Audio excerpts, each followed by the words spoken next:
ആഗമങ്ങൾ എന്ന് പറയുമ്പോൾ പൊതുവെ ശിവന്റെ മുഖത്ത് നിന്ന് വന്നതാണ് എന്നാണ് പറയുന്നത്. നിഗമങ്ങൾ എന്ന് പറഞ്ഞു കഴിഞ്ഞാൽ ദേവിയുടെ മുഖത്ത് നിന്ന് വന്നതാണ്. എന്നാൽ നമ്മൾ തന്ത്രത്തെക്കുറിച്ച് വിശദമായിട്ട് പഠിക്കുമ്പോൾ വൈഷ്ണവ ആഗമങ്ങൾ എന്ന് പറയുന്ന ഈ പേര് അങ്ങോട്ടും ഇങ്ങോട്ടും ഒക്കെ മാറുന്നതായിട്ട് നമുക്ക് കാണാം. അപ്പോൾ കൺഫ്യൂസ്ഡ് ആവരുത്. പക്ഷേ പൊതുവിൽ വൈഖാനസ തന്ത്രം എന്നും പാഞ്ചരാത്രങ്ങൾ എന്നും ഒക്കെയാണ് വൈഷ്ണവ തന്ത്രങ്ങളെ പറയുന്നത്. അതിനുള്ളിൽ ഈ പറഞ്ഞ പല സ്ഥലങ്ങളിലും വൈഷ്ണവ ആഗമങ്ങൾ എന്നൊക്കെ കാണുമ്പം ഇത് ശിവന്റെ മുഖത്തു നിന്ന് വന്നതല്ലേ ഇങ്ങനെയല്ലേ പറഞ്ഞതൊന്നും കൺഫ്യൂസ്ഡ് ആവരുത്.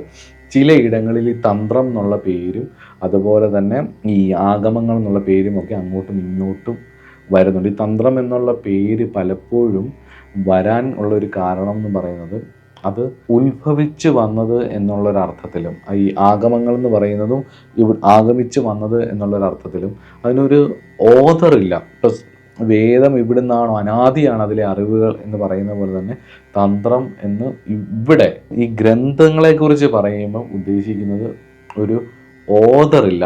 അത് പറയുന്ന ആള് ഇത് ഇന്ന തന്ത്രഗ്രന്ഥമാണെന്ന് പറയുന്ന ആൾ അത് ക്രോഡീകരിക്കുകയാണ് ചെയ്യുന്നത്.